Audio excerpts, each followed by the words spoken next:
Kind of routine like Regina signs. So it's kind of. Okay, ready to go? Good evening. I am Jim Pedersen. I'm the president of the Provo City School District Board of Education, and it's my honor to welcome you to the study session for the Provo City School District. Today is Tuesday, October 13th, 2020, at approximately 5:06 p.m.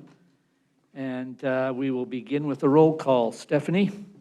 Stephanie Bryant, Business Administrator. Jennifer Partridge, board member. Julie Roche, Board Member. Melanie Hall, Board Vice President. Jim Pedersen, Board President. Keith Rachel, Superintendent. Rebecca Nielsen, board member. McKay Jensen, Board Member. And has Nate joined us remotely? Nate? Yeah, I'm here. Nate Bryson, board member. All right, and Nate Bryson has joined us remotely. He's enjoying, is it beautiful, sunny San Francisco, or is it hot, cloudy, humid San Francisco? It is lovely, but I haven't been outside yet, except for about a minute, so it's very nice. Okay, well, we're happy to have you with us, Nate. Is there a motion to convene study session? I move that we convene our study session. Okay, motion Second. by Board Member Partridge and Board Member Hall seconded that. We are officially in study session, and we will begin first with the Facilities Director update. Keith? Good evening, everybody. So you are aware that Mark Wheeler resigned from the district about a month and a half ago. Last Wednesday, we had a small committee that reviewed 5 very good candidates for that position. And that group was narrowed to 2. Those 2 are scheduled to come in for interviews tomorrow morning. And we expect to have this thing wrapped up sometime in the next few days. That's really what I can share publicly at this point. Thank you, Keith. Let's move on then to the policy review, snow days.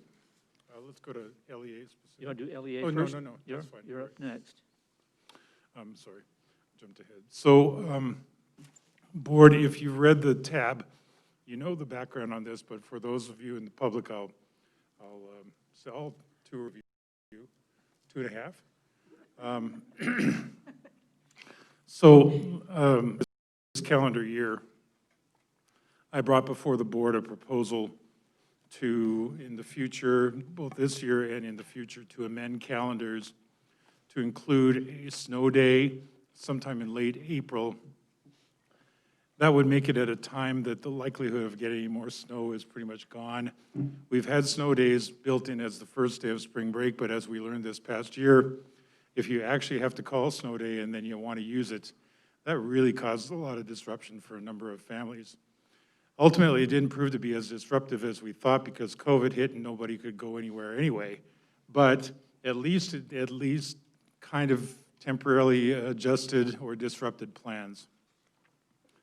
But in the last few months, of course, what we've learned is that school districts can function in an online environment more so than we had ever before experienced. So I'm suggesting that we don't change anything for this year. So that's why I'm not asking the board for a motion or a vote tonight on this because we're actually not changing the calendar at all. But all I'm saying is that from this point forward, it would be helpful for me in my calls of different days that I'll simply announce that it will be an online day as opposed to an in-school day if we have to call a snow day. So there's no such thing really so much anymore as snow days. It'll be an online day or just a regular day.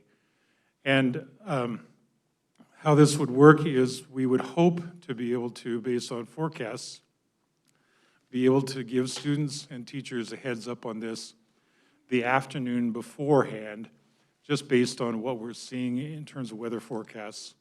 And just encourage teachers and students to plan to take the device home for the next day so that if we had to call it an online day, that we would have the devices at home to be able to do so. We think that we can make this work. I still have a couple of things I've got to hammer out. Stephanie and I have to talk about how do you do lunch on a day like this that you're not making up and those kinds of things. I'm not sure that we do or can, but maybe we do. I don't know. There are a couple of little details we have yet to plan out, but I wanted you to know what we're thinking, and I wanted it to be now because I think people need to understand, especially with the big Farmer's Almanac forecasts that we're going to get blitzed with snow like crazy this year. I thought that the sooner we get this information out, the better. So that's why I'm bringing it to you tonight. Keith, would this also apply to other weather events that may occur, not just snow days? Other weather events such as, many of the other weather events such as a lightning strike or a windstorm or those kinds of things, those tend to be more localized and tend to land more in one area of town or one school or a couple of schools in a certain area. Certainly we can use the same strategy in those settings. Okay. Any other questions? Yeah, just two questions. First one, the likelihood, last year we did a snow day, and that was the first time in how many years? 35 years, I believe. So the likelihood of calling a snow day is slim, but it could be more possible with it going online. Yeah, it could be more possible with it going online, and I also think that, I have to tell you, I won't go into great detail on this, but I know the board knows that sometime we get pressure from neighboring districts to make certain calls certain ways, and I believe that for too long in Provo, we've lined up with neighboring districts instead of thinking about what's the most concerning issues here in Provo. So I would be willing to look at more snow days in the future if that were the plan, but I do think we've learned enough about that we can function with an online environment that we can go there and use that as an option now. Okay, and the other question was, when we had the snow day last year, when you were talking about lunches, did we serve lunch that day? We did not. Okay. Those are just my two questions. Thank you very much. Any other questions from anyone on the board? I was just thinking that the only time that wouldn't apply would be is if we had something that caused a big power outage and then we couldn't do the online learning, then we might still need a makeup day somewhere. But Yep. again, that's not going to happen very often. Right. So just to be clear, we're keeping the April date in this year's calendar, so there I'm will- not recommending a change from that at all. Okay, Yeah. It would mean if we use that as a school day, then we would have to bump up everything from the end of the year forward one day or back one day. And that could affect, hopefully we have regular graduations this year, could affect that, could affect end of year testing, could affect last day of school, could affect a number of things. So right now we're just planning to leave it in the calendar. And if we ultimately don't use it, I don't think anyone will object to having a day off with a month left of school, because everyone will probably want a good break at that point. So that's the plan. I think it's around April 30th. Is that correct, Jason? Yeah. If there's no further questions, then we'll move on to the next item. Jason, LEA specific licenses. Good evening. Thank you for the opportunity to address you again about the LEA-specific licenses. I wanted to just make sure you were updated as more people come through our hiring process, and if they're in those very specific areas, we have had to use the LEA-specific license. We did provide an updated spreadsheet. I want to let you know a little bit about the color coding on the spreadsheet. The people who are highlighted in blue actually are on the list to get their license, but the licensing department is going through a transition year itself, and so it's having a little bit more of a difficult time in turning around the licenses in a very, quick manner. So there, I believe, are on there about 11 additional people that should be getting their licenses right away. But that brings our number up from what I had reported to you and shown you before. I think there were about 17 on the list before, and now we're up to about 29, but 11 of those will come back off once their license is issued. So they've gone through all of the process of applying for the license. It's just waiting now for the response from USBE. So just want to make sure you're up to date. Are there any questions for Jason regarding the LEA-specific licenses? Okay, Jason, are we trying to, where are we at sort of in our goals? Is this a high level and we're trying to do better than this on a normal year? Or is this a pretty, what we're looking at every year going forward? Or is this a low level and we have room? So, great question. I appreciate that. We've made a lot of progress. This change was a positive for us, so we've come down a long way from where we were previously with the multiple types of licenses that were available to only have this number this year. We've made some good progress. In all honesty, we want to continue making progress. We really, would prefer not having very many of these at all in our system, and so we feel like we made some good headway from around 60 last year down to, 29 at this point. But again, we believe many of those will drop off this list to where we're in the teens. And so with that, we're helping that group that's in the teens to get their license, and hopefully we'll continue to lower this number from year to year. This year, we actually have 4 people that we're helping through what is called the Apple process, where we work as the licensing agent to support them in getting their license. In the past, that was something that universities did as they worked people through the process of getting their license. This year, that's open to school districts to support people in that process, and we only have 4 candidates that have qualified, and they actually will all be fully licensed. They're on a trajectory to be finished by the end of this year. So again, that'll help us in the long run of kind of lowering this list and being better about fully licensed people. Thank you. are there any questions for Jason? I have, just to clarify and make sure Rebecca. I understood correctly. So these educators that are highlighted in blue have already applied for their permanent, or I guess, I don't know if permanent's the right word, their regular license, and we're just doing this alternative one temporarily until their license comes in, correct? Exactly. So there's deadlines that the state gives us where everyone has to have a license in the system. And so to meet that deadline, we had to apply the LEA specific, even though we know they'll come back off the list. And the delay in their regular license is due to the state moving their system around, changing their system? Yeah, where this is new to everyone as far as this licensing system this year, a lot of changes occurred in the USBE office, licensing office, and with all of those changes, there's... Plus COVID, probably. And COVID, there's just been a slower ability for turnaround. Okay. I think they're processing a lot of changes, and so they're doing their best, but it's taking some time. I can have sympathy for that. Absolutely. Any other questions? Thank you, Jason. Thank you. Anne Marie, if you would address us regarding the Utah Early Literacy Plan. Thank you. So you may recall that last month I brought the Utah Early Literacy Plan forward to you, and you approved that. We sent it to the state, and they asked for 2 minor non-substantive changes. They wanted a chart converted to text, and they needed clarification on the types of matching grants that went into it. So you now have that adjusted, I hope that's okay, that adjusted plan, and we need to get your approval of that as per state law. Any questions? Are there any questions for Anne Marie? So Anne Marie, you're saying all that changed was just the structure that the state asked you to provide the information and give a little more detail. Yeah, they Okay. needed a descriptor on what kind of leeway it was, and then they couldn't accept our graphic of a chart, so they wanted it written in text. Okay. But there are no substantive changes.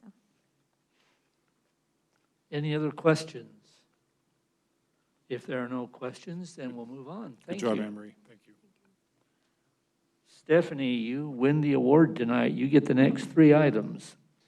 Well, you know, I We'll like start the, first with budget requests and adjustments, then we'll go to the high school funding, and then teacher and student success account budget approvals. So I'll just walk through each of those one just at a go time. through all, yes, one after the other, and maybe pause at the end of the first one, see if there are any Questions? questions, and then we'll Okay. just move right on through.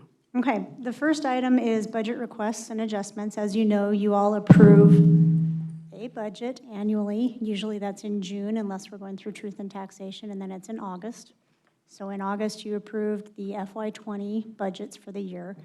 When we bring those budgets to you, we often do not know the results of several grants. We haven't closed out the previous fiscal year yet, so we don't know what our carryovers are. So there's always some things in that approved budget that we know we're gonna have to add. So these 11 items, all 11 are either carryover, because we had some funds left over to FY20 that we're gonna roll into this year, or they're new grants that we've taken care of in the term since we've approved since we approved the budgets. So they're listed there on the details. If you have any questions, let me know. Again, a lot of it's carryover. Just with COVID, honestly, some budgets didn't quite get all used up, so that's the silver lining to COVID, I guess. Any questions for Stephanie on budget request and adjustments? We'll be carrying those monies over into the next year budget. And will we anticipate spending those monies in the same manner as already? Yep, and we typically do have carryover. I mean, it's rare that we don't have some programs that have carryover. Sometimes it's planned carryover.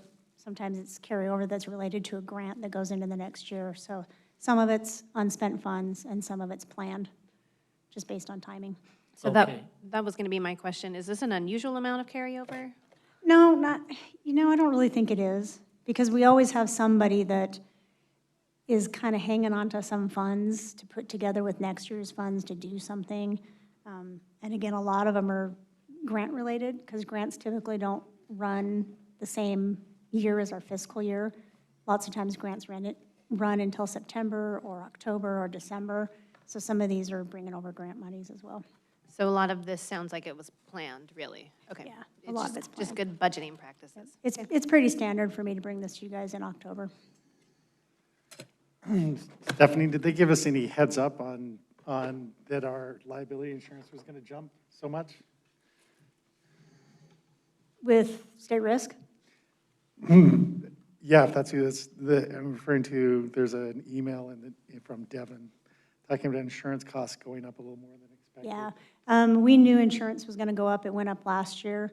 The first invoice they sent was incorrect. They overbilled us, and we kind of knew they did because it was a huge increase. So we've called them. They're sending us a new invoice. It should be a bit lower, but we did anticipate some increase in that. A lot of that's coming from auto claims and bus claims. When I sit through the risk meetings, for whatever reason, they're having a lot of claims on buses lately. Fortunately, not from us, but it's making the pool get a little more expensive. Any other questions on item H? Okay, next. Okay, so item I is a high school fundraising approval. This is for two approvals. As you know, any donations or fundraisers that are expected to exceed $10,000 need to come to the board for approval. That's basically to help ensure some equity between schools. These are both for the cheer team at Timpview High School. The first one, both of them, they're expecting to raise about $10,000 or just over $10,000. The first one will cover some of their travel for nationals, assuming that they get to make that travel. That's still to be determined. And the other one will sell banners, and that's going to be used to cover some of their team fees. Pretty typical for these people to have fundraisers. They don't generally always exceed $10,000, but we do see the high schools do some fundraisers that are usually just under $10,000, so I'm not surprised to see it. Stephanie, when is that travel scheduled? Do you know? I would have to get with the school on that one. Because I don't think we've approved that trip Yeah, yet. I mean, I did respond to them when they sent it to me and told them, keep in mind that we don't even know that you can do this travel yet. So in case they can't, because it's a fundraiser, they will be able to carry it over to the next year. If it were school fees, we'd have to refund it. Can I ask a question about Yes, it? please. So it says that it's going to be COVID guidelines will be followed. How many cheer teams are we talking, and how are they going to keep people like 6 feet apart? And I'm just throwing that out there because these Yeah, are things we have to Again, I'll have to go with the principal on that. I had the sheet for the donation, and it just said COVID guidelines will be followed. So, I don't know, maybe Todd can speak to what we're expecting with the cheer group as far as social distancing. And I honestly don't know when it's scheduled for. The No, competition. Hosting, This is hosting the cheer competition at Timpview.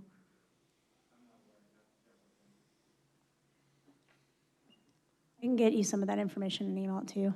I'll shoot Fidel. Okay, does that mean we need to delay this, or do we need to get that? I don't know, I just want to make sure that we're following all those guidelines. Let me open it and see if they had the date on there. Okay, but do we need to have it for the cheer competition? when would this be that they want to host?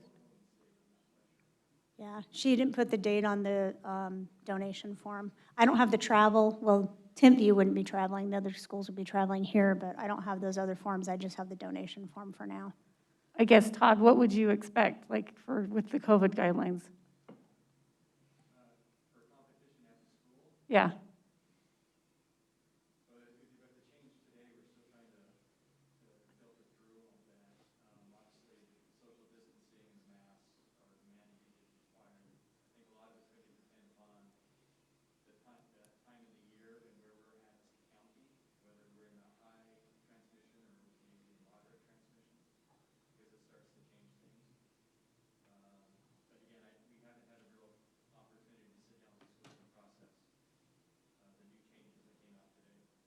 Okay.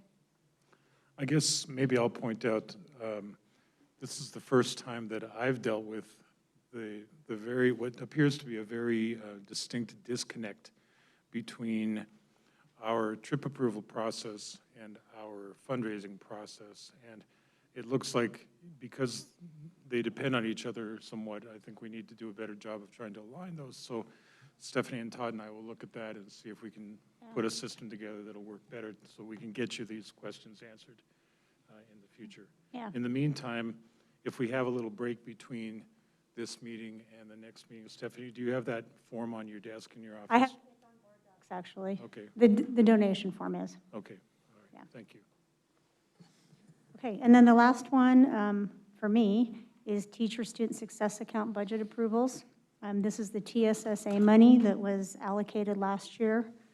For the first time, this is the second year the schools will have this funding. If you recall, the board sets up the framework for how they can plan to use this money within their schools.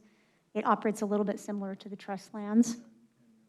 So attached is the plans for the schools, and those need to be approved by the board. And then we turn that approval into the state so the state can see those are approved. Jennifer did send me a few questions earlier today, and I'm sorry, Jennifer, I was so busy I didn't get a chance to get back to you until now, but I'll just cover them. She was asking for a little more detailed plan for Dixon on what they're doing with the ELL. And I got some news back.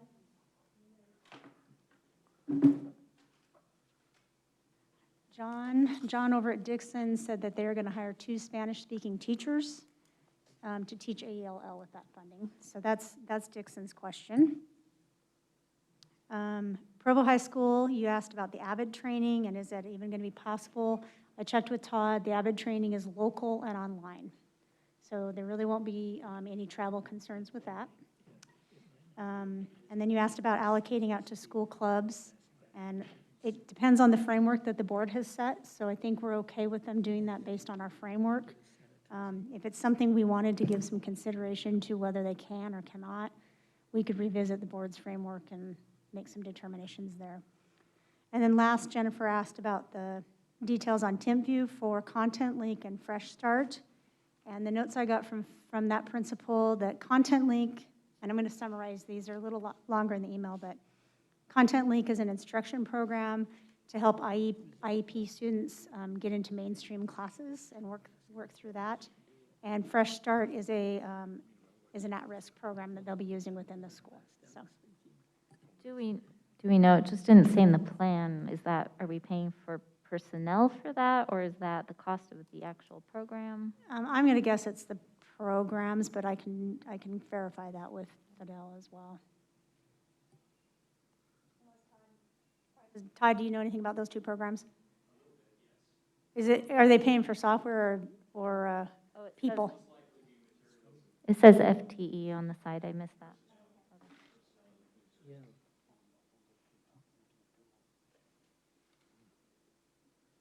So if there aren't any other questions about any other plans that I may or may not be able to answer, let me know, and then we'll have that on. All three of these will be on the business meeting for approval.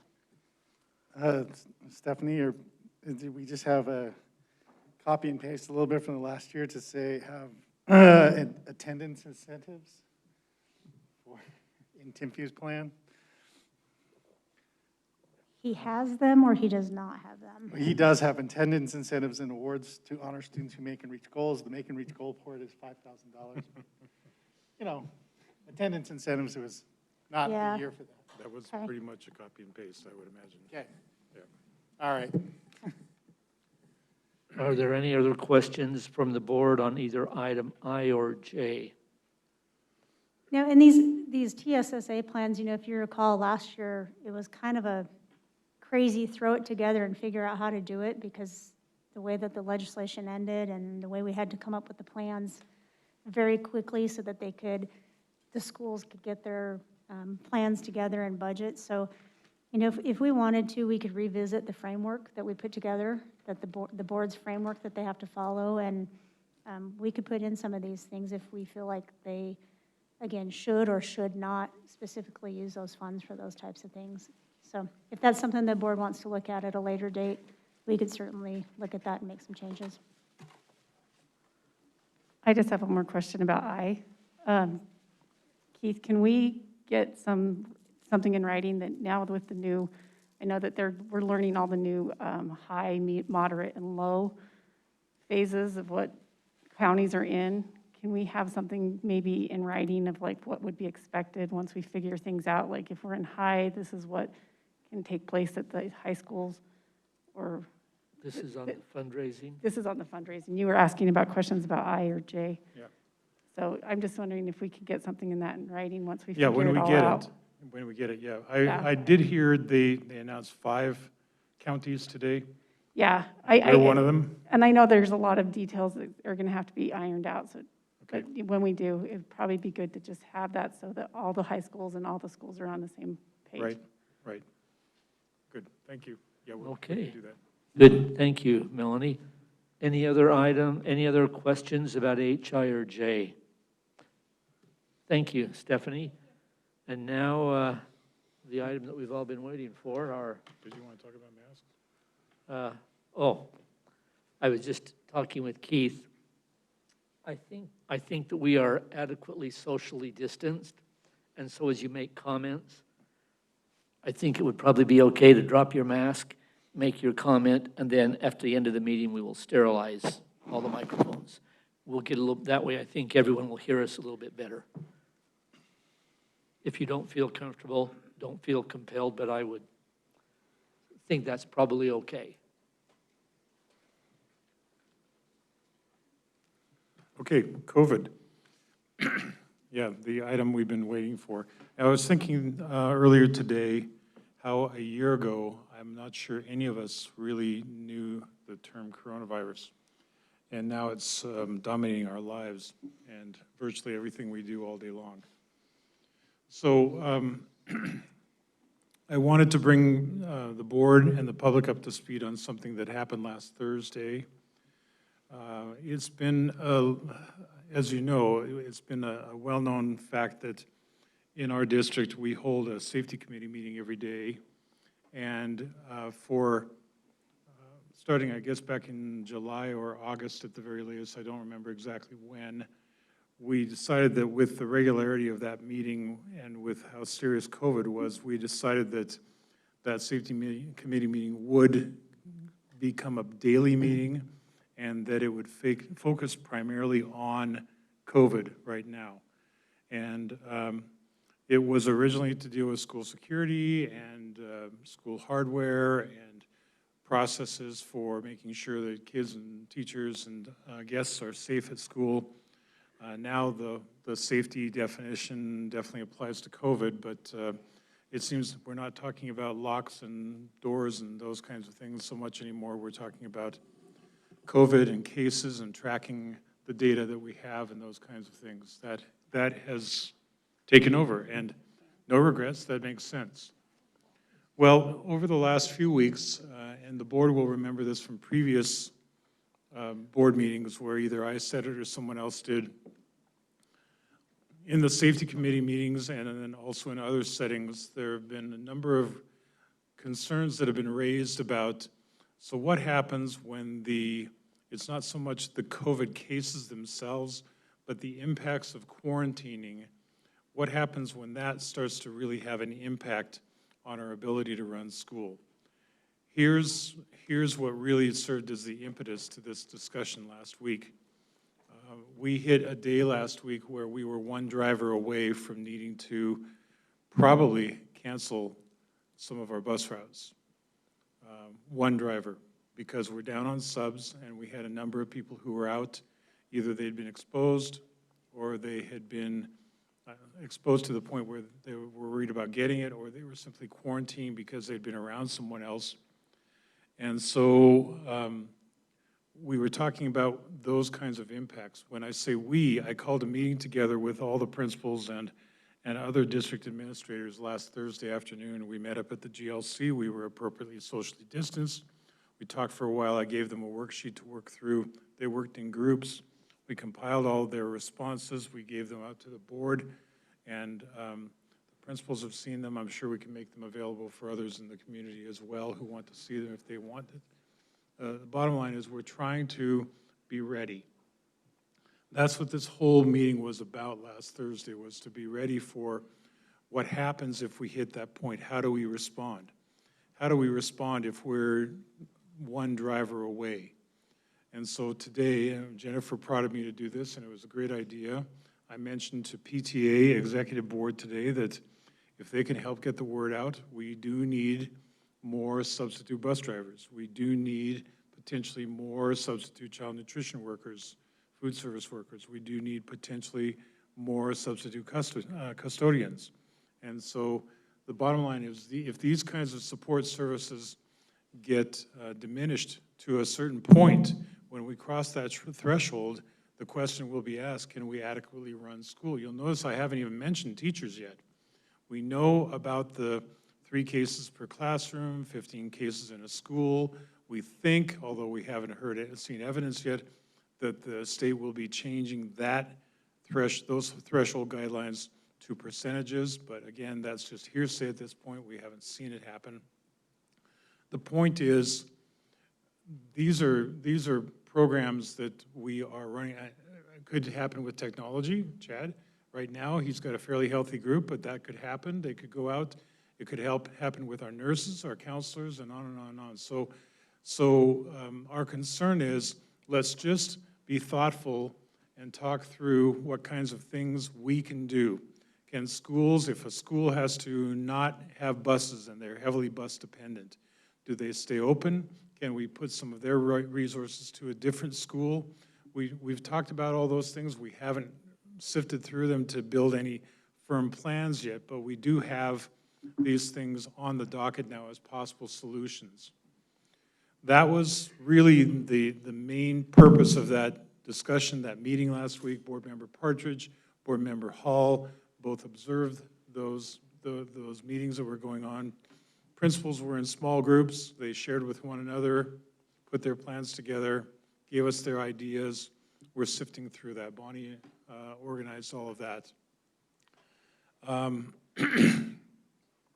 So before I go to Stephanie, however, I wanted to maybe ask, I'm asking Stephanie and then Todd and then Jason, and I think we'll probably go to that point, if that's okay, to just, Stephanie can talk about where we are and where we've been recently regarding the programs she oversees, how close we were potentially to closing, where we do have some padding, and her programs that she specifically oversees are transportation, child nutrition, and she also has some connection with custodial services.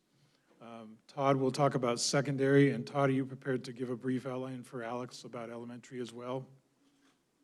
He's looking at me quizzically. Perhaps, if we're lucky. Okay, thank you. And then Jason will talk about the impact on human resources, both teaching and non-teaching. But as well, I thought I'd maybe ask Jennifer and Melanie Melanie attends the safety committee on a daily basis. Jennifer did attend that meeting last Thursday. And then at the end, maybe Jason, I'll have you come up and talk about some of the things that you have seen, impressions that you have, and trends that you're seeing of any kind. Jason runs our safety committee meeting, and we haven't heard from him, and I thought it was probably time that we do that. We have lots of time. I'm not trying to waste time. I'm just trying to give everybody who needs to have a say in this a say, and then we'll sit down in about 10 or 15 minutes at the most. We'll sit down and then let the board discuss in preparation for anything that needs to happen in the business meeting. So, Jennifer, did you want to jump in and say anything about the meeting last week? And Melanie, and if not, that's I'd fine. rather do that after we hear from all the Okay, departments. okay. Melanie, anything on safety committee? All I wanted to say is that I've been very impressed working with all these people on a daily basis. There's not a question that doesn't get asked. I mean, every rock is being turned over, and we're looking at everything in these meetings, and the what ifs, and any possibility, and it's amazing. How many meetings, Jason, have we been in now? 53. Okay, so 53 meetings, and we can still keep talking about new things. It's amazing. Yeah. So, Bailey Danielson is also a representative on that. yeah, and it's been good because we've been, throughout the 53 meetings, we've been adding more groups because we're like, well, what about them? Or what about this? And so it's been good to see the entire district basically coming together for an hour every day to discuss the issues and the problems that are going on. And we do it in a very civil way and helping try to solve the things that are coming up in the different parts of the district. Thank you. So Stephanie, would you talk about your areas, and then we'll just go seamlessly to Todd. You come on up. Okay. I'll start with child nutrition. Just for reference, out in the schools, they have about 100 staff out in child nutrition throughout our 18 schools. In phase 2, as long as she has 4 people at a school, she can continue to operate. It'll be tight and it'll be a little bit of work, but she feels comfortable that 4 people in each school can continue to maintain those kitchens. Once she drops below 4 at a school, she will probably have to start moving some people around, maybe close a kitchen and do some delivery. She's pretty good even at 50 employees by closing some kitchens and delivering to other schools. And we're still doing grab-and-go lunches, so that works fairly well for her. If she gets below that 50 employee mark, then she's going to have to start thinking about actually discontinuing some service at schools. We may have to set up a community area or something where people could come pick up. But that's kind of where she's at in child nutrition.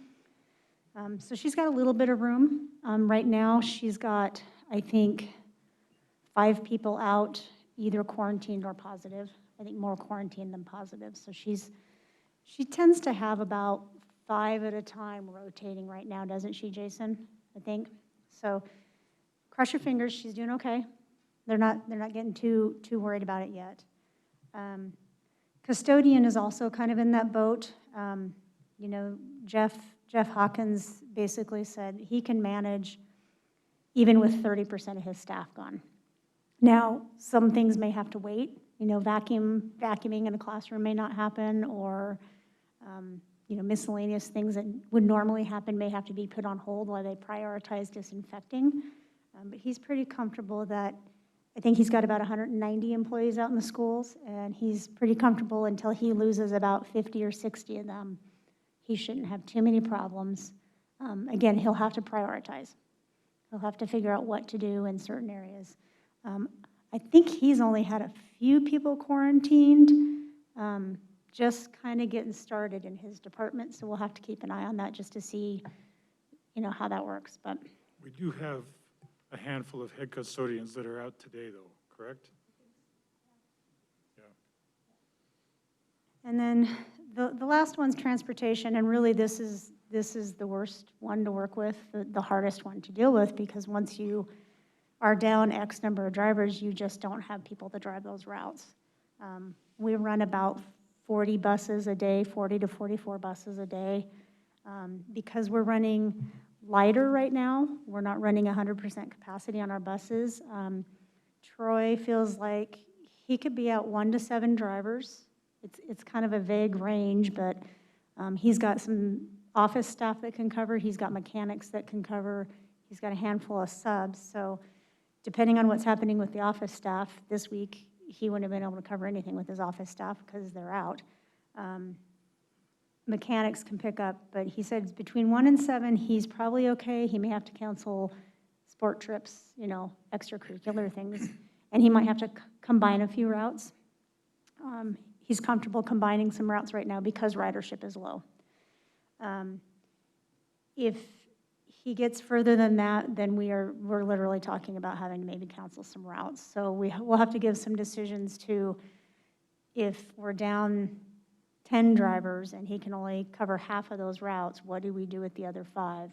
Do we just not transport those kids for the day? Is the school actually closed for a few days while they don't have routes? I don't know that we've really completely come up with the answers to that, but honestly, transportation is probably the one area that we could see some effect in service. You might also want to talk about PPE a little bit just before we pass the baton. PPE. I think you guys know we've got a lot of PPE out in the schools. We've got a lot in the warehouse. We got dividers out this week or the tail end of last week for the tables at the elementaries where the kids are sharing a table and there was not a divider between them that came back, you know, between them. Can I just ask Bailey, have you seen those being used at the school? Good. So those came out. We're waiting for the next round of those, which is a different style divider for tables. They're being built, so we'll be getting another round of those out to elementaries shortly. We still have disposable masks in the warehouse, sanitizer in the warehouse. You know, we handed out cloth masks to all the students, to all the teachers, water bottles to students. The list was long. I had to send it, I think I sent it to Melanie at one time, and it was 3 pages long, so. Yeah, if anybody wants that, I can find it and forward it to you, like all the stuff that they've purchased. So Yep. I can find that and send it to you. The acrylic dividers have come in the last 2 to 3 weeks. They were back ordered because it seemed that everybody in the country was ordering those, but for the most part, those have gone out now and they're installed. More shipment of those coming in. Some of them they had to build specifically for our tables. They were kind of expensive, and it did take them a little bit while because they had to cut it's not really plexiglass, but it's a clear polymer glass. So those took a little bit longer to get in because they were specifically made for our tables. But those should be in, I think, in the next week. Lots of stuff in the warehouse. The principals and their secretaries are all aware of how they can reorder hand sanitizer if they need it, reorder more disposable masks if they need it. We've had a few things donated. We've had some stuff just recently. We had a vendor that wanted to donate face shields. So we just got 300 face shields donated. We've had a great community group that has been doing cloth masks for the elementary kids from the beginning. It was actually one of our former teachers that was bringing them in. So some of the elementaries are getting cute little cloth masks that the community's been sewing and putting together. That's been really nice. So good come together for the community on that one. On the PPE, is there anything that you're finding we can't get, like new stock for coming up? Wipes were really hard to get for a while. We've got those on order. We still have some in the warehouse from our first order. They were kind of hard to get, but Tina, our purchasing coordinator, found them and has put some more on order. It was harder in the beginning because nobody was stocked up and nobody was producing them, and now all these companies have changed what they're making. So it is easier to get the supplies now than it was back in June or July. But I think we'll be okay as long as we stay on top of it and we don't let our warehouse get too low. I can't speak to toilet paper, though. You'll have to ask Jeff Hawkins on that one. Okay, Todd, come on up.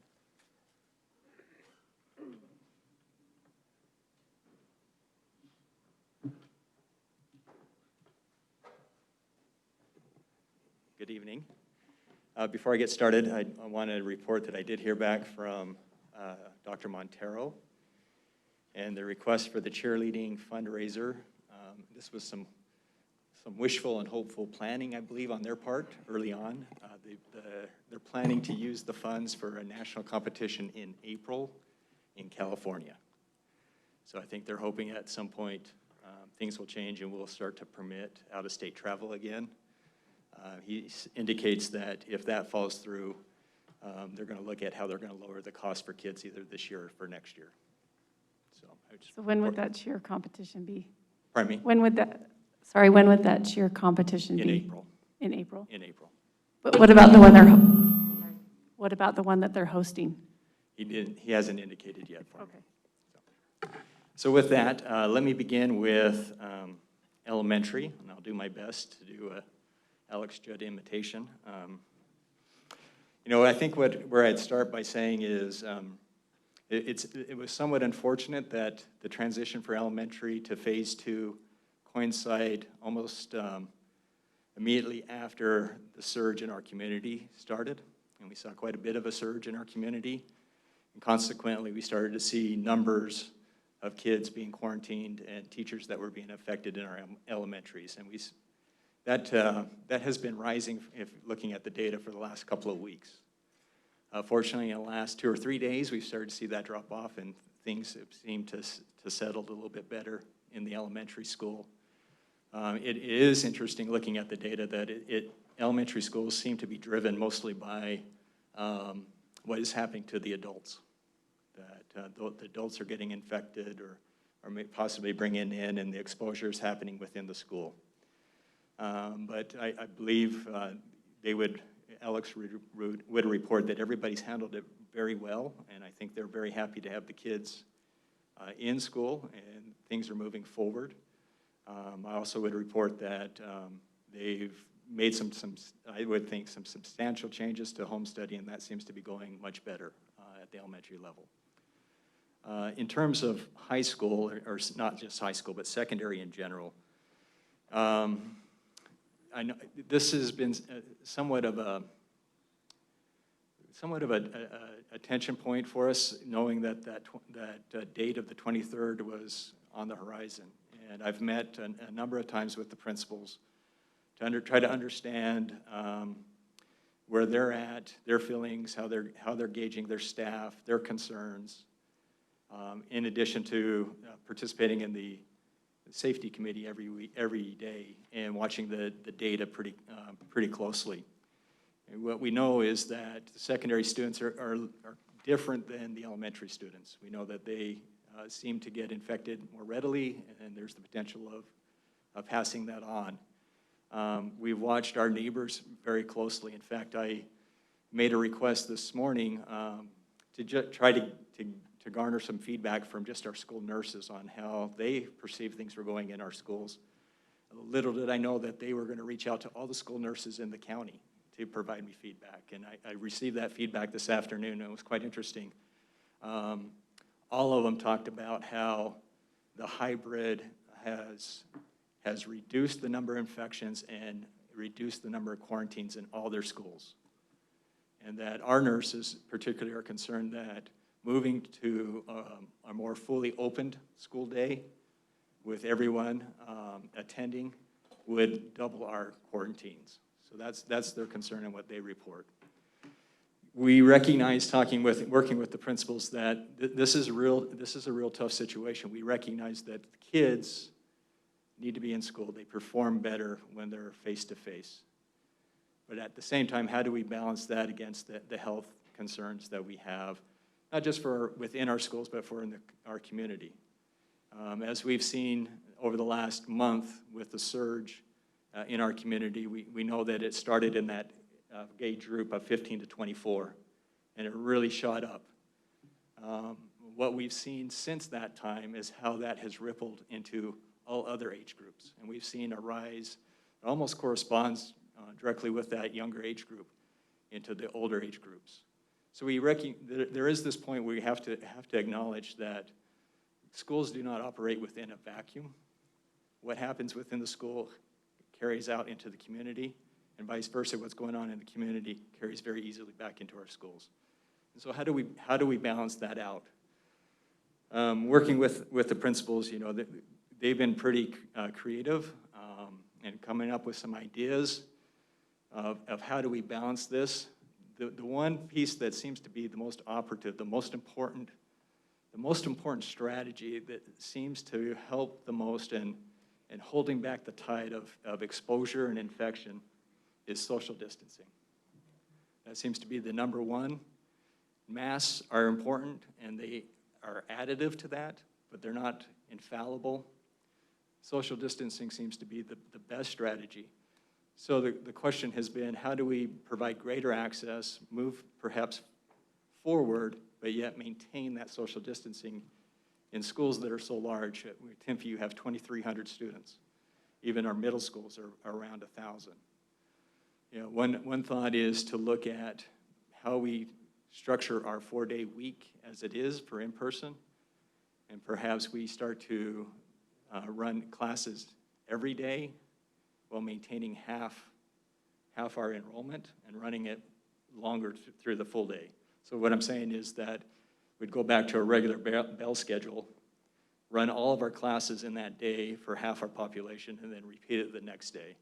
That would essentially, for 3 out of the 4 comprehensive schools, double their time in person with a teacher, but yet allow us to maintain that social distancing piece, that control on how many kids are in the school. What we sacrifice in doing that is that we'd be asking teachers to push all of their online work in preparation to Fridays. They wouldn't have that afternoon necessarily to do as much prepping. And we would have to work with our custodial crews who have been using the afternoons to do a lot of the cleaning, disinfecting. Both of those things I think can be achieved. But that's an option that the schools have been playing with, trying to find a way, how do we kind of take a step forward but yet maintain the safety that we believe is necessary. There's just so much that's unknown going forward. We're just on the beginning of the flu season, and we just don't know how that's going to impact us. And the principals made it very clear to me that consistency is important.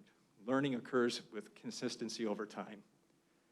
And they're just concerned about pushing forward with everybody in the building and then having to drop back because of an infection, and then pushing forward and getting into this kind of back and forth that becomes very unstable both for teachers and students and for families. So anything we can do to provide consistency, I think would be very helpful for everybody as we're working our way through this.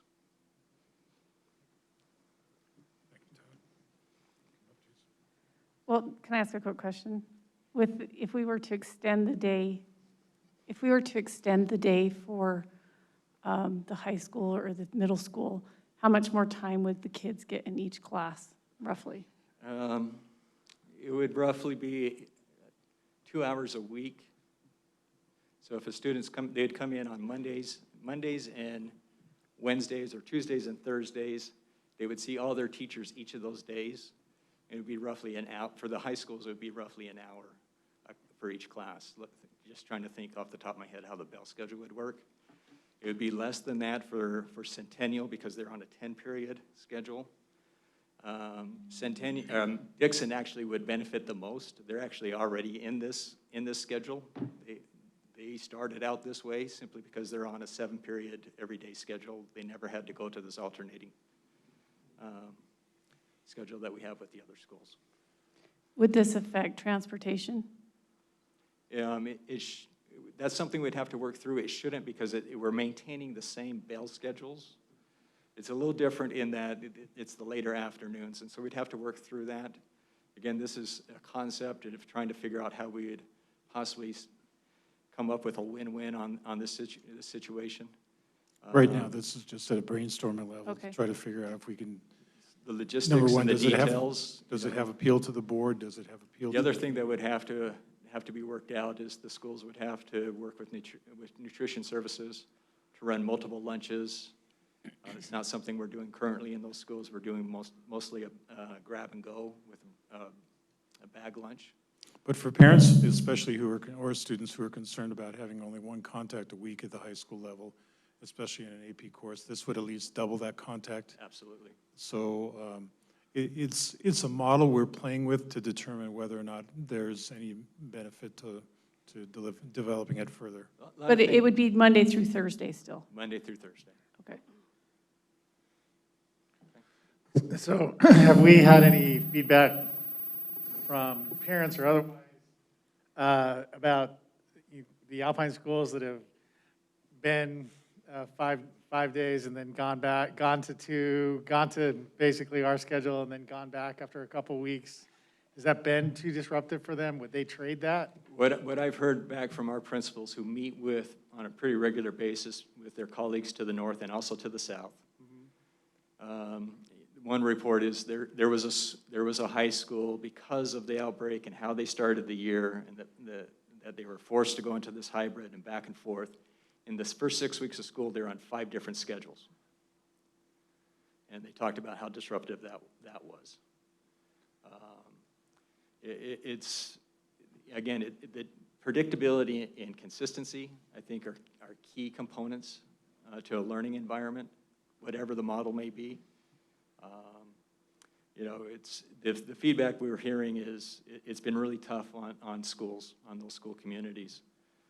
And so you're trying to balance out, you know, we all want kids back full time. We want as much access as possible. But at some point, there's diminishing return because of the constant turnover of addressing the exposure and the positive cases in your school. And so where's the break point with that? And I think we're all struggling to try to figure that out. Have we made any phone calls to Granite? They're in the traditional hot zone of Salt Lake City. Yeah. Higher caseloads throughout the pandemic.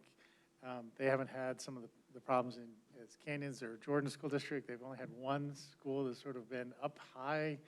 Yeah. And then are they doing anything different or? Not that I'm aware of, but I haven't really explored that with them.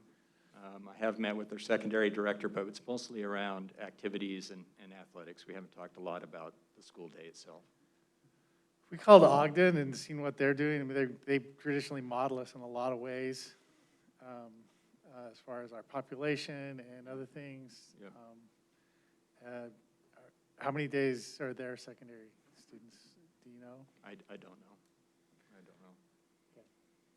Todd, I've got a question for you on a little bit different of a COVID subject. How are the secondary schools doing with balancing, hitting all the learning targets, making sure we're doing the essentials but not overdoing it, and trying to get everything in that they would have in other years, and finding that balance for the students?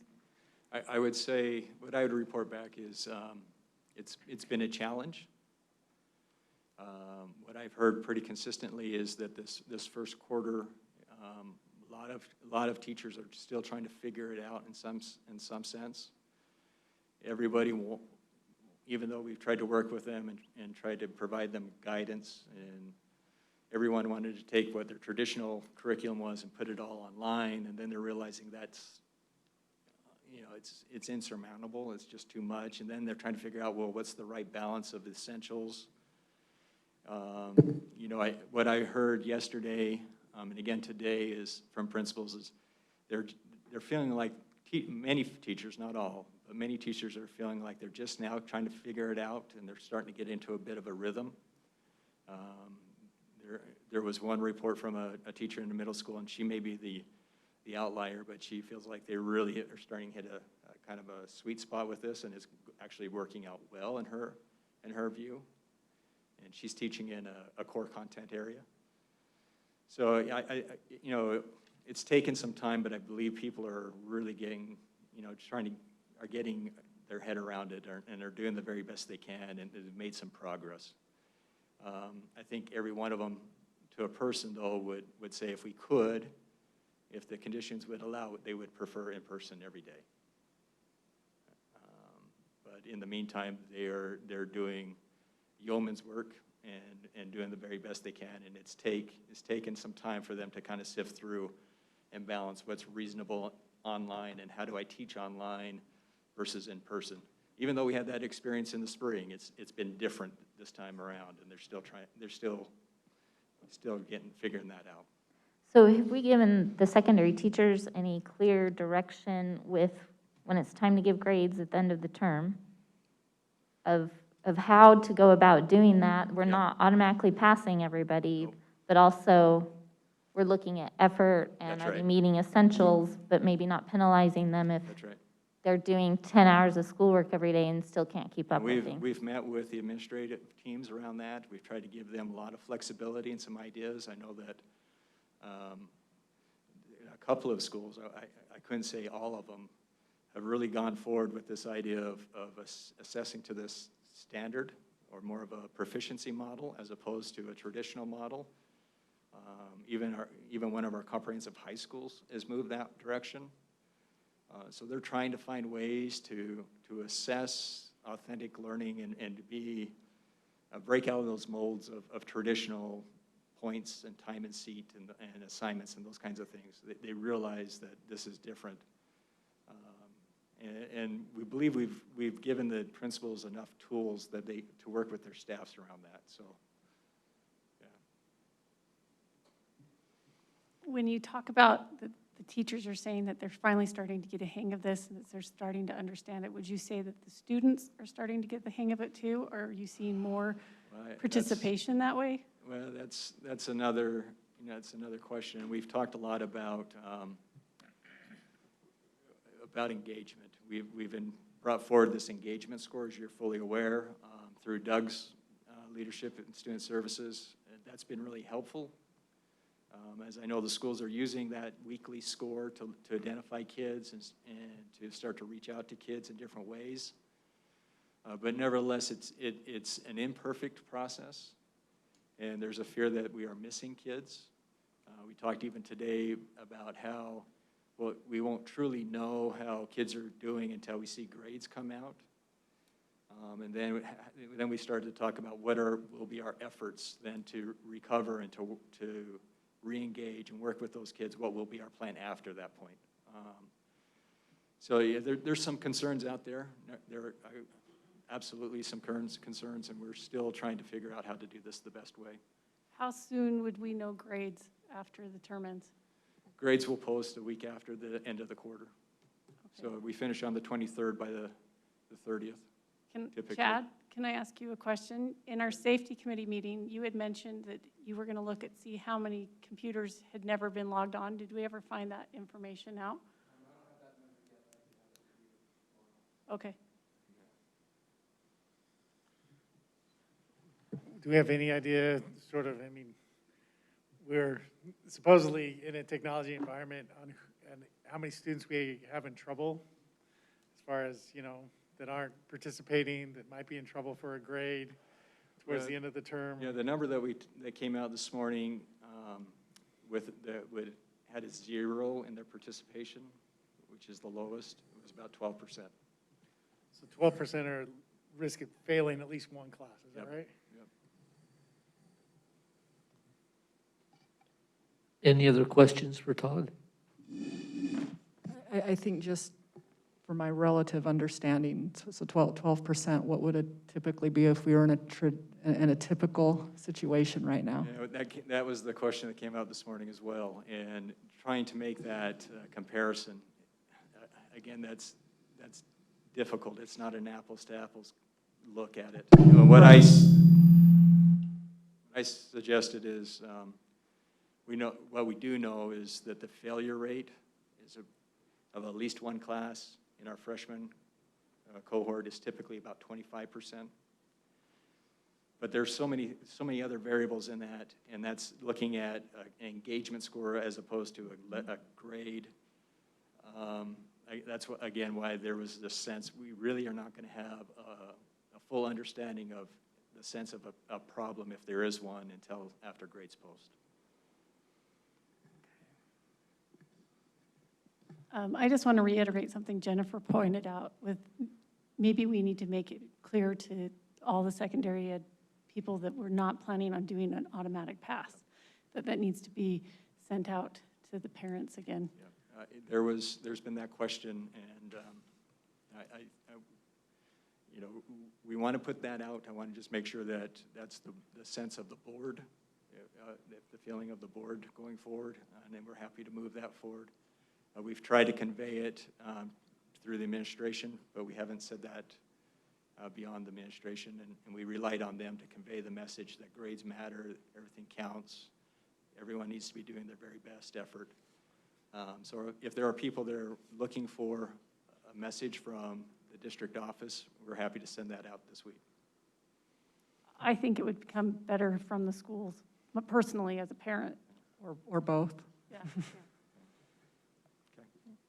I think that's a good idea, but I would also like to send the message to the teachers to use their best judgment, Yep. because I know there are cases where students are doing their very best and might need some mercy in Yeah. limited cases. We provided them some guidance this last week, both the middle school and the high school. It's a little bit different about how they could assess for competency or for proficiency in different ways other than the more traditional route. I mean, we gave them a list of probably 6 or 7, even 8 different ways to assess a student and where they're at in their learning. And I think generally speaking on that, teachers do that every year, right? I mean, and I know right now we're kind of encouraging them, maybe give an extra measure of patience, understanding, and I get the sense that that's what's happening. I know that's what's happening with parents I've talked to and their kids and my own. Well, absolutely. I can't say enough for our teachers. They're in it for the right reasons. They're there for kids, which also contributes to why it's somewhat difficult for us to really nail down how many of those kids are really in jeopardy. Because though I've known many of the teachers in our district, they'll go all the way up to and beyond to give that child that extra time and opportunity to recover and to make up and to avoid failure at any risk or any chance. And so that, you know, we give huge kudos for them for that effort, but it also makes it hard for us to really nail down and give you a percentage today of how many that may be, just recognizing many of them will be working all the way to the end. So while Todd is sitting down and Jason Cox comes up, I'll just point out, we'll hear from Jason Cox, then Jason Garrison. I also want to point out that Jason, raise your hand. Siraj, raise your hand. Everybody's raising their hand. Bailey, please raise yours. Go ahead, Bailey, we know you. Anybody who's raising their hand, Caleb, everybody over here, they're all on the safety committee, and so they are attending those meetings every day. Doug, Chad, Caleb, Todd, Alex, who's not here tonight, and Anne-Marie, they're all participating in safety committee meetings on a daily basis, which is one of the reasons why I think we're on top of this. We're certainly trying to be on top of it. So with that said, Jason, go ahead and talk about impacts on personnel. Thank you. So I'll just give you a quick update as far as personnel is concerned. So each day as we're receiving the kind of the information from our nurses and from our different supervisors over who's being out because of quarantine or positive contact, we basically assess each location, work a lot with Alex and Todd at the schools level of looking at how do we help support those schools to be able to manage who's being out and how someone replaces or steps in for a period of time to serve in that role. For example, we have had people from different elementary schools willing and able to transition over to other schools to help cover for teachers who are out at a time and have instructional assistants step in and cover the classes due to that. We've been lucky not to have reached those thresholds that were mentioned before of the 15 and 3, but we've come close a couple of times, and in that we have, as I mentioned before, been able to call on the other schools to be willing to step up and transition people around to be able to fill positions and be willing to support the schools in helping them stay open. I think, as we've all mentioned, our goal is to not take steps backwards if possible. And, you know, we hope, we just went through, you know, a pretty substantial wave of individuals being out, and we were able to kind of weather it. We hope that we can continue to kind of at least maintain and move forward in a positive direction. You know, we've had employees on the district level that have done similar things. We've had people from the district office go and work in transportation this week to manage the office area and cover different responsibilities there, so that some of the people who are actually trained can go out and drive during the day, who normally would be working in the office setting. So we've just tried to assess and support at each of the levels in an HR function. You know, COVID has had a lot of interesting impacts throughout the system. One of them that we've noticed in our office is that I have two people that typically manage. One manages benefits, the other one manages the wellness office, and almost 100% of their time right now is managing leaves and finding out whether or not people can work from home or can work at school, when their quarantine dates end, you know, whether or not they've got test results back, those kinds of things. So it's been a very interesting process for our office, but again, I just want to say thank you to everyone for their efforts. So many people have stepped up and been willing to do a little more, something outside of maybe their comfort zone, to kind of work to keep us open and keep us moving in that positive direction. Jason, can you talk for a minute about what we thought was going to be the impact of the governor's announcement last week about the changing of quarantine length, but what we really believe is going to be the actual impact? Yeah, thank you. So last week there was the announcement about the changes to quarantine for school level systems. So in the announcement, there were 3 things that are criteria that people have to meet to be able to have that be a benefit to them. One, both people had to be wearing masks when the contact was made. The contact had to occur in a school setting, so that's number 2. And the person can't have experienced any symptoms in the first 7 days of their quarantine. So if they meet all 3 of those criteria, then they can go get tested on day 7 and receive their results back. And if their results are negative, they can then return back to work and end the quarantine a little shorter. You know, it is actually helpful. We have had a few people return a little bit shorter than their normal time frame. One of them happens to be here with us today. But with that being said, it doesn't shorten it by a lot. You know, it basically has people returning on day 9, 10, or 11, depending on the time frame of the results from their tests. So that's just an update of kind of how that changed things for us as far as the quarantine is concerned. We had originally thought that perhaps this was going to cut our current numbers in half, but as it started to play out, it turned out to be substantially less number than that.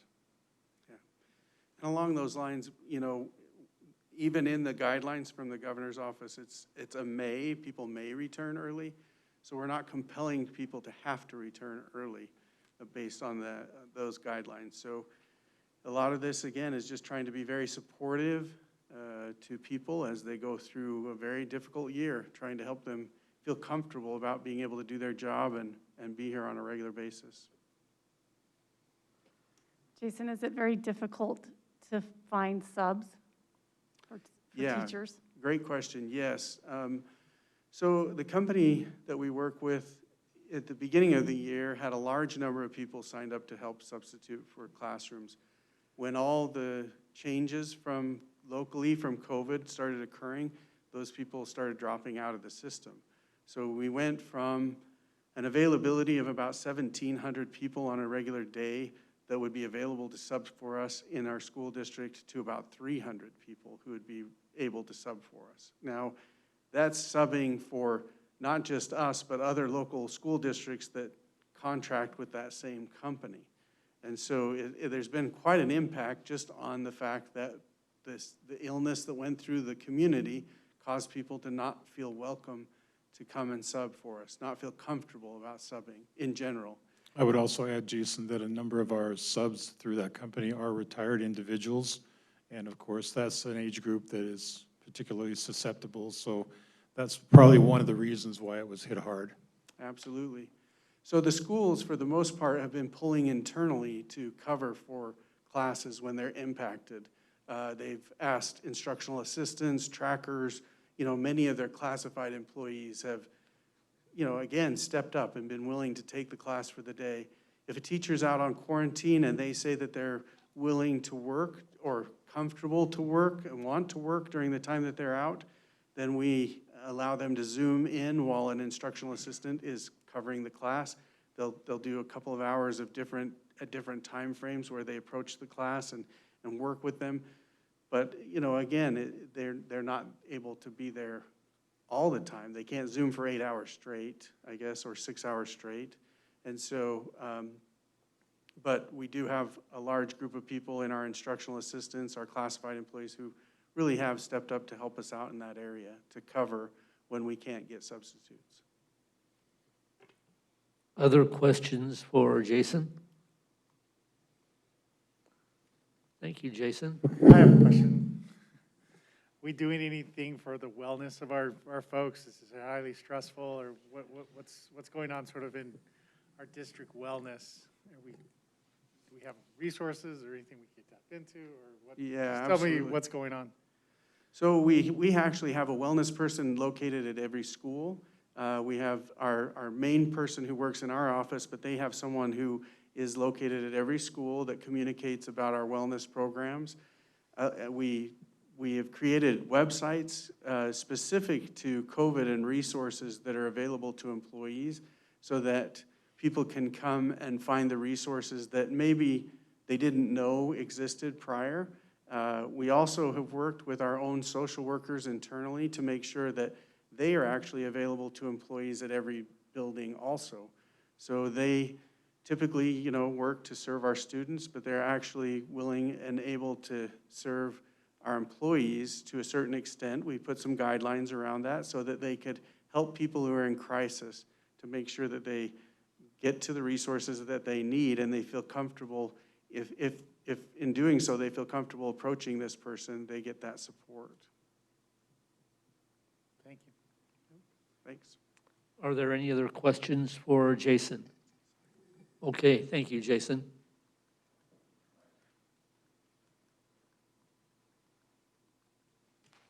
This is Jason Garrison's debut in front of the board tonight. And, the superintendent, he's already given me a firm understanding with his eyes that say, don't go past the 5-minute allotment that he's imagined, so hopefully I won't do that. Thank you for this opportunity. It sounds really weird talking about addressing the COVID Safety Committee as such an amazing opportunity, and it's been an absolute pleasure. And it's kind of, in the face of what we're dealing with, you think there would be a few silver linings of excitement or encouragement. But superintendent and board, I can tell you face to face, eye to eye, that you have an all-star team of 30 individuals who are as committed and laser-like focused that I have ever been associated with in the 27 years in education that I've been in. Their commitment, as we alluded to, the majority have attended the 54 meetings that we had as of today. Their commitment is if they can't attend, I'm getting texts and emails with their reports still to be reported on. They're providing a sub or a fill-in, or in some cases, they're doing it from home as they're taking care of a young sick child. But they're still logging in, they're still participating. That's the commitment that you're getting from this safety committee. The laser-like focus that I alluded to is 100% unconditional around every employee and every single student in our school district.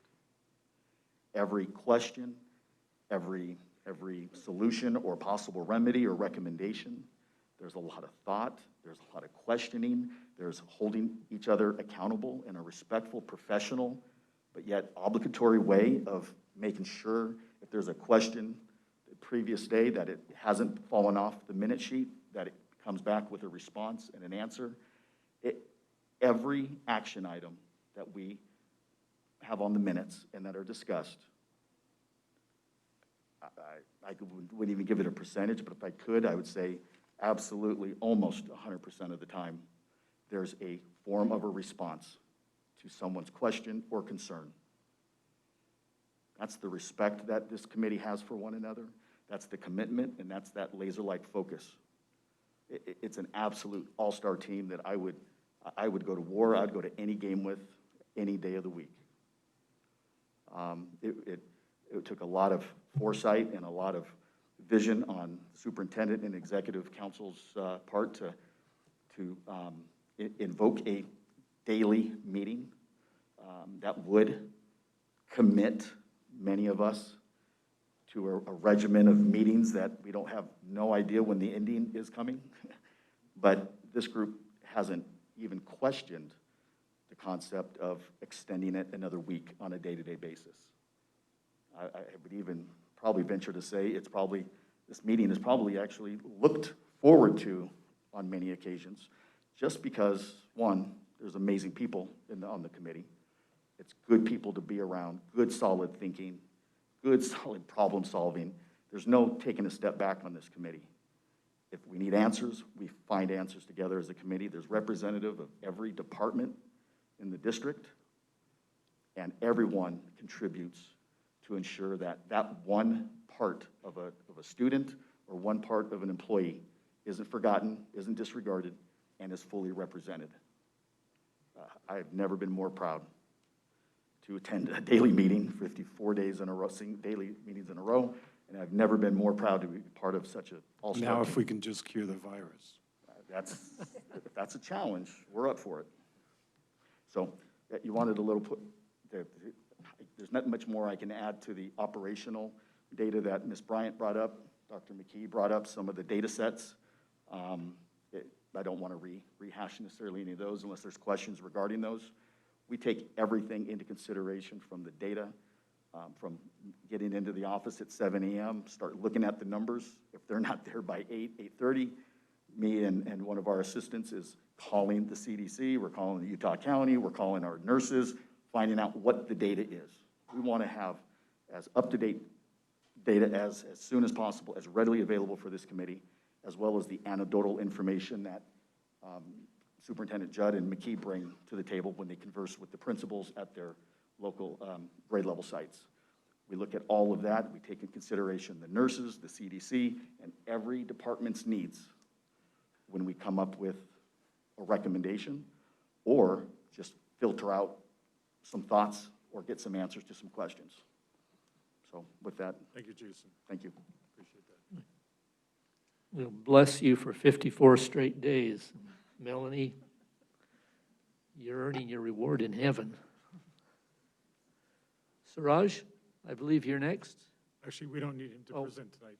He'll present in the business meeting on Okay. another matter. Well, I was going to give you a second chance, but the superintendent persuaded me to just have one. I didn't want him to have a heart attack in front of everybody. Well, it would be good to avoid any cardio events, so.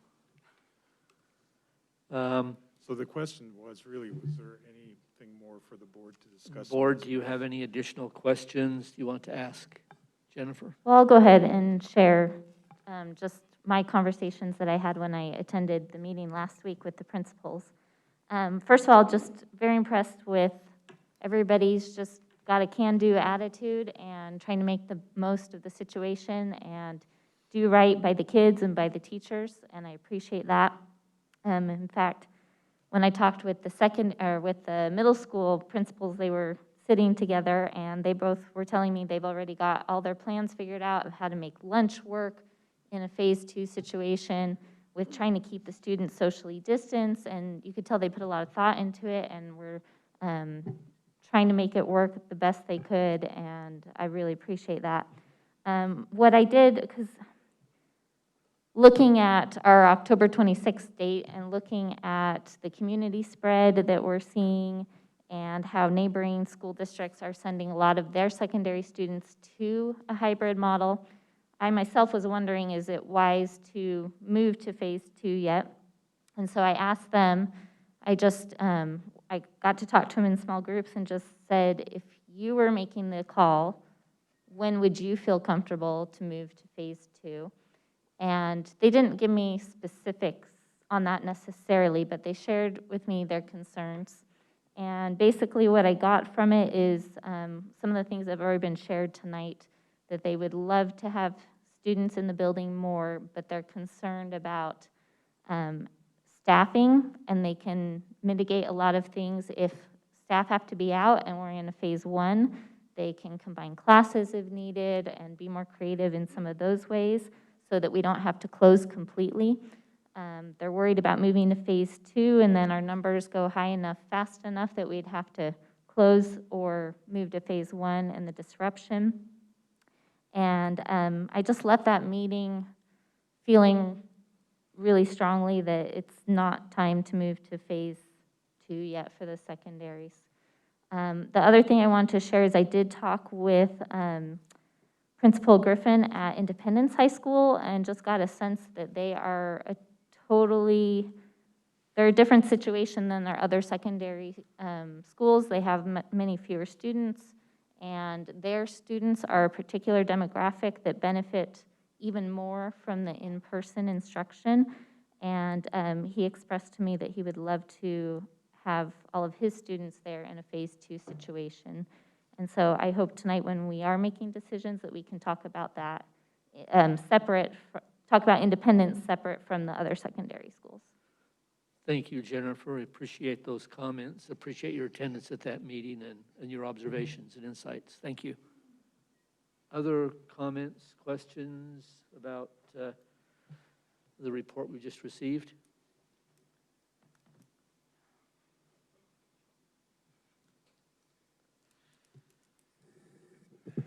Julie? You know, it's interesting to try and read facial expression through a mask. I don't know what you read, Jim, but no, I think we're all feeling a little bit of angst. Maybe that's what I'm not very good at disguising it, maybe. I really am intrigued by what Todd was talking about, as far as maybe some extended time. I don't know that we're ready to move forward to phase 2. We're in the spot that we were in a few weeks ago, right? And we've been from the beginning of this. Like there's no sure answer, and that's frustrating to me. And I don't have a proposal to make right now. I think, I appreciate what Jennifer said. I've been in a couple of PTA meetings this last week, and the message I heard from the principals in those meetings were, we're ready to go. Here are our concerns, which is kind of reflective of what Jennifer just said. And I don't know that those are ever going to go away, right? And so I think our challenge now is to just, what Jason was just describing, do the best we can do. And hopefully people will understand that there is a lot of hard work, and we're all very earnest, and we want to get this right. I know I want to get this right. I know all of you guys do. I think with all of that said, I don't know that when we see the numbers, I don't know that we're ready to move to a full phase 2 yet. I would like to explore the more time in class, though, that Todd was talking about. I think that might strike a bit of a balance that I would, I think, be in support of. I agree with that. Can I ask a Rebecca? question? Yeah, I hate the numbers and the spike and all of the wonderful things that are making me feel like deep down in my gut that we're just not quite ready for a phase 2 move in the secondary schools as well. And so if we vote to delay that today, I'll do it pretty begrudgingly, but I have a question, and I'm not sure who needs to answer this, but here's the question in general. A lot of the emails I'm getting from parents are citing mental struggles for their kids. And that's their biggest reason that they need their kids back in school. They're suffering mentally. So I'm curious to know what we're seeing. Are we seeing trends in our schools with social workers? Are we seeing more mental struggles with our kids? Are we seeing that in the schools? Doug, I think you're my guy. Are we doing anything different? Are we doing anything more? Because if we don't move to phase 2, then I feel like we haven't not paid particular attention to. I don't know, I'm trying to choose my words carefully, but I feel like we haven't been able to fully address that, or we're not at least helping that aspect of the problem. And I 100% know that we cannot solve all the problems. And if we move to phase 2, then we create different problems. And so I totally understand that. But I am worried about the mental state of our kids, because that can be a much bigger problem in the end than a lower grade than they would have had otherwise. So I'm really concerned about that. Can you give me some insight? Could you help me feel better about this somehow? That's a big question, Doug. Rebecca, that is a great question and a big question, and it's very difficult to put data to this. So you'd say anecdotally, are we seeing that there are some more significant cases of individuals that are struggling with depressive symptoms and other types of things? Yes, we are seeing maybe, again, a slight trend, but as far as using a benchmark in the past compared to now, it's very, very difficult to make that a scientific, calculation that this is what we can infer from data.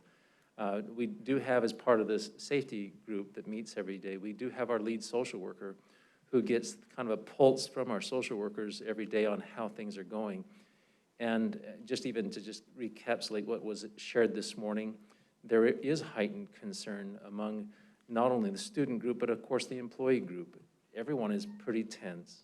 Everyone is feeling all sorts of things associated with the social anxieties of being back in school or not being there enough. And there's also this very caustic feeling of shame associated with all of that everyone's wrestling with too, wanting to do better. I had the opportunity, and I think Jennifer was there earlier in the meeting today with a parent who sat next to me in a foundation meeting who just really, we were talking about something else, but it came to this subject, and she just shared a lot of her anxieties about being a parent who's feeling like inadequate support is being provided, but she wants to provide more. She does not sure what to do, on and on and on. It's on everybody's mind. So yes, is it an issue? That's maybe more succinctly, it is, more so than it's ever been in schools during my time. Things that are available to individuals, yes, we've hired and increased because of both funding that's become available through the CARES Act, as well as what the state legislature has given us about site-based mental health. We have additional support in our buildings like we haven't had before. We've increased our social work contract load by 2 individuals this year. So we're practically at a 1-to-1 now. There's full-time social work support in every building every day now. And as Jason mentioned earlier, they're not only there for the students, but they're there for the staff to deal with the crises that come up all the time. So having kids back in school more, does it lower, does it heighten that? It's hard to say that that's any sort of a silver bullet, but that we're there and we're aware, and there's networks of ways that we can identify. And a lot of the training we did as teachers came back was having them to see have the eyes that see behaviors that have changed. The different things might be signs to reach out to and refer someone for help. That kind of work is in haste happening. Okay, you want to? Is there any quantifiable?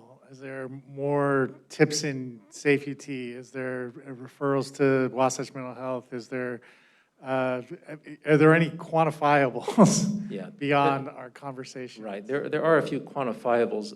I would need probably some time to put some numbers to it, but we can get that data.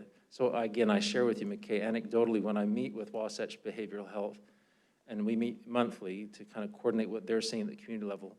We also have contacts with, of course, the Provo Police Department and other agencies who also respond to circumstances that are crisis in nature. And they do report that there's heightened levels with the data that they're seeing that concerns them about how individuals are doing. I would say it's kind of an ironic thing. We're seeing behaviors such as fighting and other types of things that lead to safe school violations pretty dramatically down. But in place of that, it was reported this morning, we're seeing more cases of individuals who are just struggling, kind of more becoming inclusive, recluse and looking to have less confidence, essentially.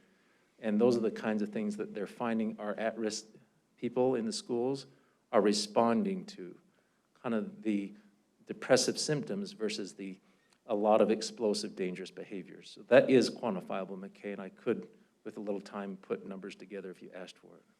I would also like to point out, most everybody in the room knows Mary Warner, and Mary is one of our lead family liaisons. She and her team, the rest of the team, overseen by Doug and Student Services, they're putting together programs to help families, little tips, online videos, those kinds of things, because families are dealing with stresses and issues that they haven't seen in this same environment before. So their efforts, I can't say for sure that our efforts are meeting the needs, but there are more efforts than we have seen before. Yeah, we're spending all the time we possibly can and still saying there's more to do as far as in this area of emotional and mental health right now. Okay, awesome.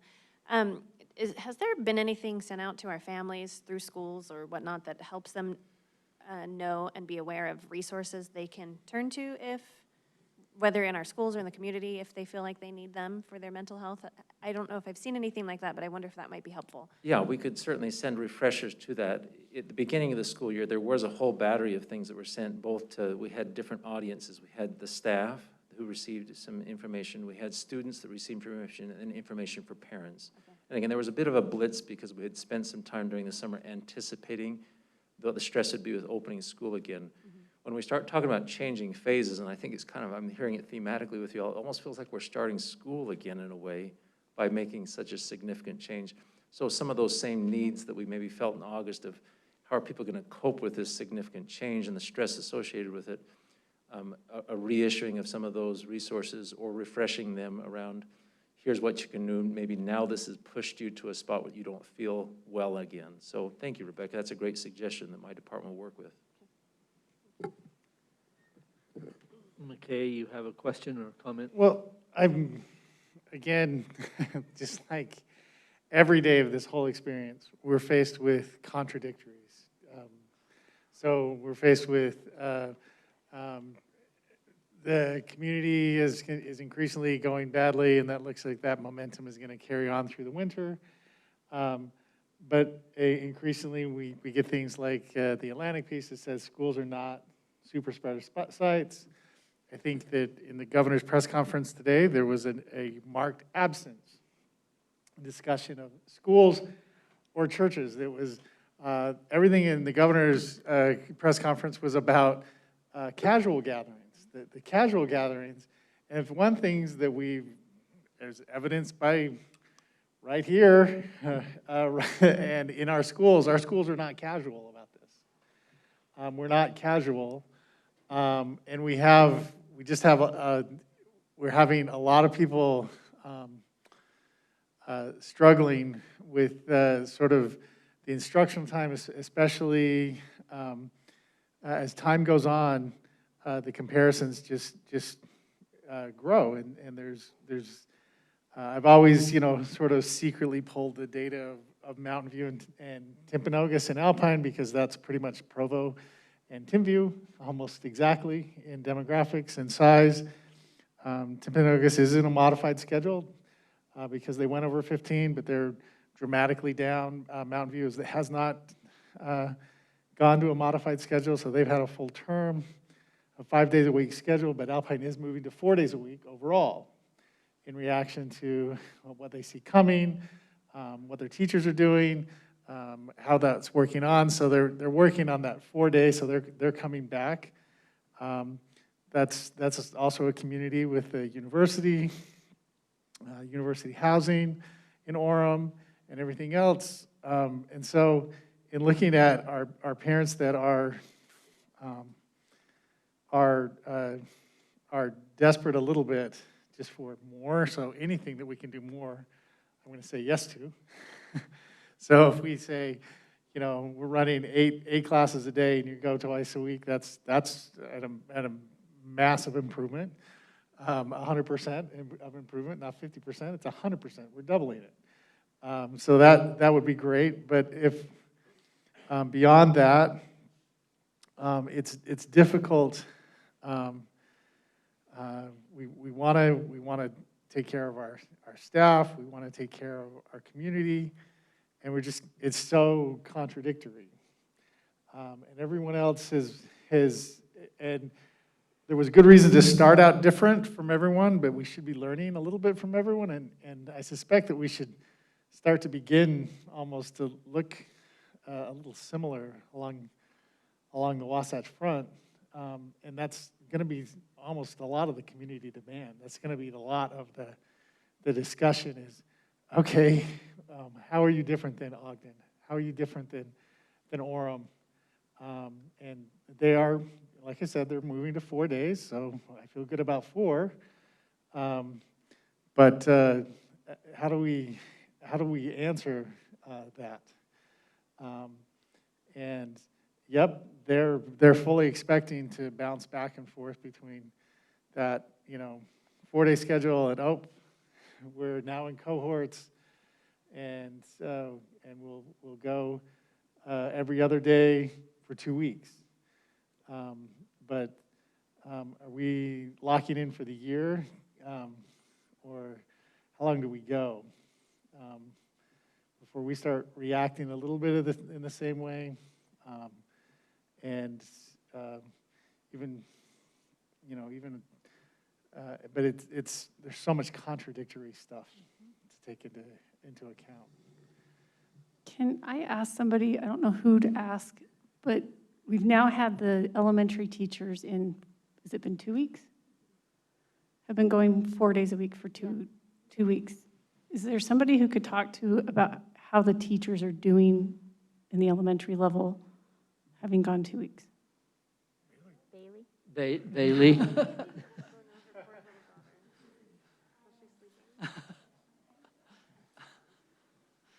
This is what happens when you come to board meetings, Bailey. It's true, and I brought my shadow, so woo!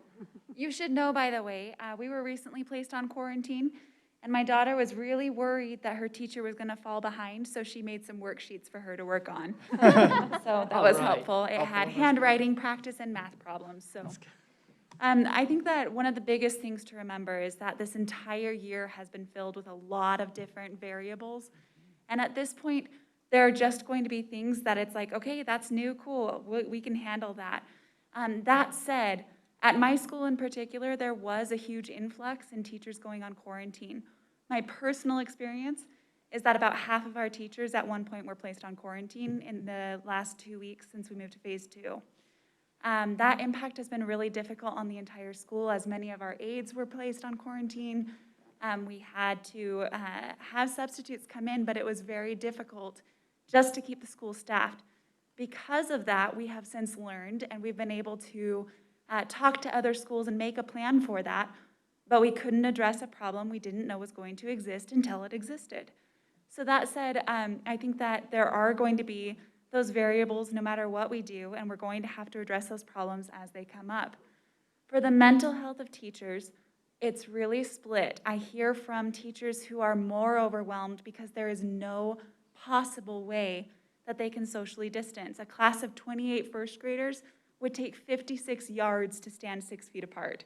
And that's half a football field of students standing apart. Like, that social distancing hasn't necessarily been able to occur, and that can be really difficult for teachers to be able to deal with that, and that does take a toll. There are other teachers who are like, hey, I'm seeing huge growths in my students who are able to come more frequently. I'm able to see my students and see the whites of their eyes and make sure that they're doing okay.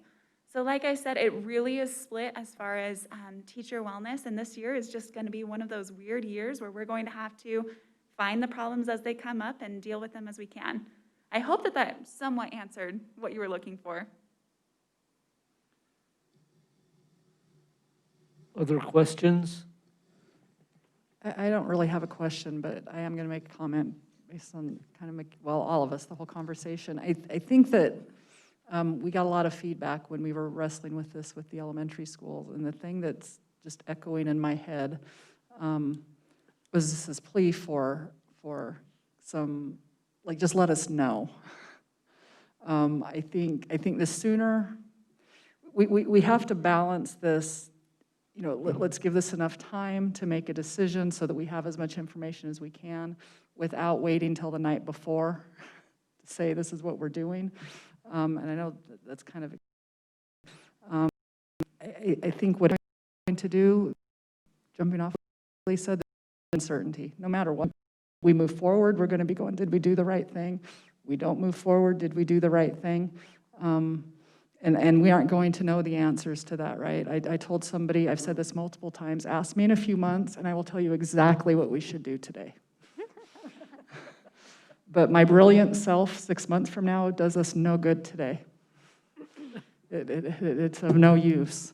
And so we're going to have to make some decisions here based on incomplete information. And I would just encourage all of us to be prepared to do that sooner rather than later, so that there can be some planning to go in a direction, whichever way that is. If we're not going to move to phase 2, I would hope we would be able to let teachers and parents know that soon. If we are going to move, same thing. I think we need to be prepared to make that decision without knowing everything. Along those lines, one of the things that one of the secondary principals said to me was that he felt that the more certainty over a longer period of time, the better it will be for issues with anxiety and things like this. And this is just his opinion. But, I mean, his suggestion was to not only not move forward now with phase 2, but to spend the entire next term in phase 1 so that everybody knows that's how we are going to be for a long time and can settle in. Now, I have very mixed feelings about that timeline, and I'm not suggesting that that's what we go with necessarily, but, you know, there's something to be said there for the certainty and knowing, okay, we're in this rather than, are we switching in 2 weeks? Are we switching? I don't know. Thank you. Any other comments? I just have a quick follow-up with what McKay was saying. There definitely is a lot of uncertainties, and it's, you know, we keep hitting these, you know, we'll do it when we hit X amount of numbers, or when the community does this, but we never know. I mean, when we started school, we were at about an average of 300 for the whole state, and now we're at 1,000, 1,300, depending on the day. You know, sitting in these safety committee meetings, I see that we are doing everything possible. The one big caveat we have is the social distancing. That's the one thing that we have against all the other school districts. That's the real big thing that we have. But again, I worry about these kids not being in, having enough time in these classes. I'd be curious, I'd be willing to look at an 8-class schedule, a 10-class schedule. I mean, I don't know how difficult that would be, but these kids need more time with these teachers. They're just not getting enough. There's no right answer. This is where it's so difficult. And when do we decide, you know, the other districts are going to basically our phase 2, and they'll go back to phase 1 when needed.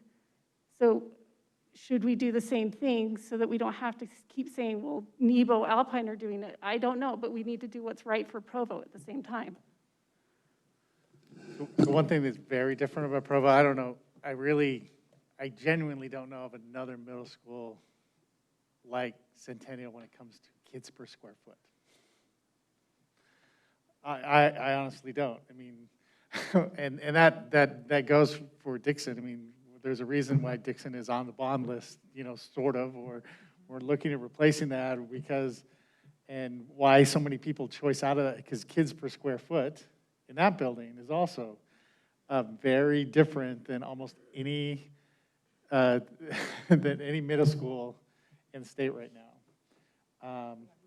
Yes, we have very much more. Centennial in particular, their passing time, I mean, those halls were just not designed for 1,000 students in the building. And so the passing time on a regular, I always teased my daughters about, feeling like a salmon and swimming upstream. And so that is daunting. And so. In its defense, Centennial is now just going one direction. Yeah, I know. One direction is really, that's good. But now we still have the problem of the 10 classes.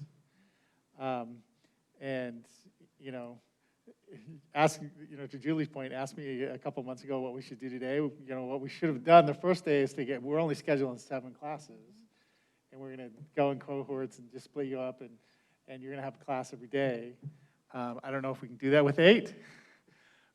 We probably can't for everybody, the high schools. Dixon is there already, but are we going to need to do something with kids' schedules at Centennial? Maybe. Everything's got to be on the table right now. But because we absolutely do need more instructional time. I don't know, the question I asked for Todd, I don't know. I work in another district. There's a lot of kids behind. There's just a lot, just the whole approach to school is different. I think we sense that here, that the whole approach to school is different. And it's not just that they anticipate a pass because things are, I think that's a little bit of an excuse. There's a lot of kids that are just struggling and are behind. And so I think it's more than 12% are at risk of an F on something, especially if we're, grading the old way. It's actually, if you put together the P1s, like the participation 1 and participation 0, you're actually at about 27%. Yeah. So, so we've got to do something a little different. It is likely. I think that we're going to see 2,000 cases a day in the state. We keep making a decision on these high points, which is tough too. But the social distancing isn't just a concern just because it's different, especially in our middle schools. It's different in our middle schools in the social distancing. Okay, thank you. We will continue this discussion in our business meeting. Let me just quickly address the last 2 items for this meeting. Hopefully you've all had a chance to review our consent calendar, the business that has taken place in previous meetings, including our retreat, our emergency business meeting, and an executive session. Hopefully you've had a chance to review those notes and the minutes of those meetings. Upcoming Google Calendar items, the 15th to the 19th of this month, October, we will have our fall break. We have a study session scheduled for October 27th, Tuesday at 7:30 a.m. We have a PTA Executive Board meeting on November 10th, Tuesday, 9:30 to 11. And then we have our next study session with the business meeting on November. We moved that, didn't we? 7 p.m. Has that been moved? We moved to the 17th. It's the 17th now. 17th? Canvas. Yeah, Okay. wasn't that for the results of the bond? We have Thank to you. canvass Thank the you for election catching after that 2 weeks. error. So our next study session will be November 17th. Okay, thank you. With that, is there a motion to adjourn study session? So moved. Okay, we are adjourned. We'll take just a quick 3 or 4 minute break, and then we'll be back for the business meeting. Board,